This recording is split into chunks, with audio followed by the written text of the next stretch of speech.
दोस्तों नमस्कार, मैं हूं दिनेश कुमार। मध्य प्रदेश में मुख्यमंत्री मोहन यादव के परिवार से जुड़े कथित जमीन खरीद मामले को लेकर कांग्रेस पार्टी लगातार अब बीजेपी सरकार पर हमलावर है।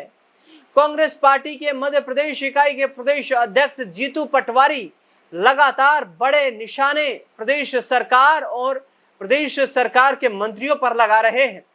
मुख्यमंत्री मोहन यादव के खिलाफ मोर्चा खोलते हुए जिस तरीके से जीतू पटवारी ने कहा कि हमने मुख्यमंत्री से जुड़े हुए जमीन के खरीद के मामले में जिस तरीके से खुलासा किया है, अब मैं दावे से कह सकता हूं, जीतू पटवारी का यह कहना है कि मध्य प्रदेश सरकार का कोई भी मंत्री ये बताए कि मैं सही तरीके से काम कर रहा हूं, 8 दिनों में उनके विभाग के अंदर जो अनियमितताएं हैं वो हम आपके सामने लाकर रख देंगे। दरअसल जीतू पटवारी के ये निशाने जो हैं ये मोहन यादव सरकार पर हैं। मुख्यमंत्री मोहन यादव और उनके परिवार के रिश्तेदारों, करीबी लोगों से जुड़े हुए जो जमीन के उज्जैन के का जो मामला सामने आया है, जिसमें यह बताया जा रहा है कथित तौर पर कि मुख्यमंत्री साहब के करीबी लोग जो जुड़े हुए हैं उन्होंने ही उज्जैन डेवलपमेंट प्लान को देखते हुए 2035 को देखते हुए उज्जैन शहर में कई बड़े जो हैं भूखंड खरीदे हैं और जिनकी कीमत काफी कम कीमत में खरीदे गए हैं, लेकिन आगे आने वाले वक्त में वो 2035 तक बड़ी करोड़ों रुपए की संपत्ति बनती हुई नजर आ सकती है। लेकिन उन्होंने सीधे तौर पर सरकार पर निशाना साधते हुए कहा कि आज एक तरफ मंत्री मुख्यमंत्री अपनी प्रॉपर्टी बनाने में जुटे हुए हैं, लेकिन दूसरी ओर प्रदेश की जनता जो है वो सरकार की योजनाओं के इम्प्लीमेंटेशन के लिए दर दर ठोकरें खाती हुई नजर आ रही। सुनिए जीतू पटवारी को जो निशाना साध रहे हैं। यह सरकार अली बाबा 40 चोर की सरकार है। एक मंत्री इसमें ईमानदार नहीं है। मैं हर बार कहता हूँ, हर बार मैं आह्वान करता हूँ कि कोई मंत्री ईमानदार हो तो आप ताकत से हाथ ऊंचा करो कि मैं ईमानदार हूं, तो हम आपका काला चिट्ठा मध्य प्रदेश के आम जन के सामने लेके आएंगे।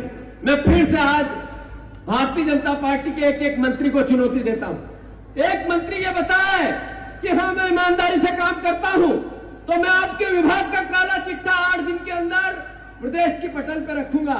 हमारे मोहन यादव उज्जैन महाकाल की नगरी के मुख्यमंत्री हैं। अभी एक अखबार ने उनके भ्रष्टाचार का खुलासा किया। 2 साल में उनकी जो 100 एकड़ जमीन थी वो सीधे 300 एकड़ से ऊपर हो गई। इस तरीके से मुख्यमंत्री के पूरे परिवार ने लूट मचाई और उसका खुलासा हुआ। हम 3 दिन से उनसे कह रहे हैं कि मुख्यमंत्री जी, प्रदेश की अस्मिता खराब हो रही है, प्रदेश का भ्रष्टाचार खराब हो रहा है, प्रदेश का चेहरा खराब हो रहा है, करप्ट मध्य प्रदेश की एक तरह से परिकल्पना बन रही है। पूरे प्रदेश में मध्य प्रदेश का नाम खराब हो रहा है। आप इस अखबार ने जो किया खुलासा, उसका विरोध करो। अगर आप ईमानदार हो तो सामने आओ, दस्तावेज लाओ और उस अखबार समूह पर मुकदमा लगाओ। पर मुख्यमंत्री जी 4 दिन में एक शब्द भी नहीं बोले। सरकार 4 दिन में एक शब्द भी नहीं बोली। फिर अखबार ने आज कहा, एक वीडियो डाल के, कि हमने जो कहा सही है, फिर भी मुख्यमंत्री जी एक शब्द नहीं बोल रहे हैं। मैं मुख्यमंत्री जी से प्रार्थना करता हूं, मुख्यमंत्री जी अगर अखबार की बातें गलत है तो सामने आओ और बताओ प्रदेश को और देश को कि आपने कोई चोरी नहीं की। और अगर आप सामने नहीं आ सकते हो तो मध्य प्रदेश का चेहरा मत बिगाड़ो। आप मध्य प्रदेश की जनता के सर पे बोझ मत बनो, मध्य प्रदेश के भविष्य को खराब मत करो। यहाँ जो निवेश आता है, अगर भ्रष्टाचारी प्रदेश होता है तो वो रुकता है, हमारी विश्वसनीयता खराब होती है। इसलिए आग्रह है आपसे कि आप प्रदेश के मुख्यमंत्री पद से इस्तीफा दो। मुख्यमंत्री जी से आग्रह करता हूं कि क्या हालात कर दिया आपने मध्य प्रदेश की, क्या हालात कर दिया आपने प्रशासनिक व्यवस्था की, क्या हालात कर दिया आपने लाडली बहनों के साथ अन्याय और अत्याचार की, क्या हालात कर दिया आपने आदिवासियों की। एक आदिवासी भाई जिसने जमीन बेची वो बेच नहीं सकता था सरकार की अनुमति बगैर। सरकार ने अनुमति दी कि आदिवासियों की जमीन अन्य वर्ग के लोग ले लें। पूरे मध्य प्रदेश में 1,26,000 हेक्टेयर पिछले 7 साल में जमीन बिकी। आदिवासी भाइयों को। आखिर आदिवासी गरीब होता है, उसको आवश्यकता होती है, भोला होता है, उसकी जमीन अगर भूमाफिया, बीजेपी के नेता, बीजेपी के विधायक, बीजेपी के मंत्री, उनका पूरा काकस एक तरफ से षड्यंत्र करके सरकार के साथ मिलकर खरीदता है, तो इसका मतलब है कि आदिवासियों के साथ सरकार अन्याय कर रही है। कांग्रेस ने कई बार ये बात कही, आदरणीय दिग्विजय सिंह जी ने भी ये बात दोहराई। हम फिर से ये बात कहना चाहते हैं, मध्य प्रदेश के आदिवासी भाइयों, हम आपकी जमीन जो प्राइवेट लोगों ने ली, इसकी समीक्षा करेंगे। अगर वो किसी भी तरह के अधिग्रहण हुई, उसकी भी समीक्षा करेंगे, और प्राइवेट लोगों को आपने बेच दी, उसकी भी समीक्षा करेंगे, और फिर समीक्षा के साथ न्याय करेंगे। हमारे आदिवासियों की जमीन फिर से अगर बीजेपी के भूमाफियाओं ने ली तो छीनेंगे, और हमारी सरकार आएगी तो हमारे आदिवासी भाइयों को फिर से वो जमीन दिलवाएंगे। यह कांग्रेस पार्टी निर्णय लेती है।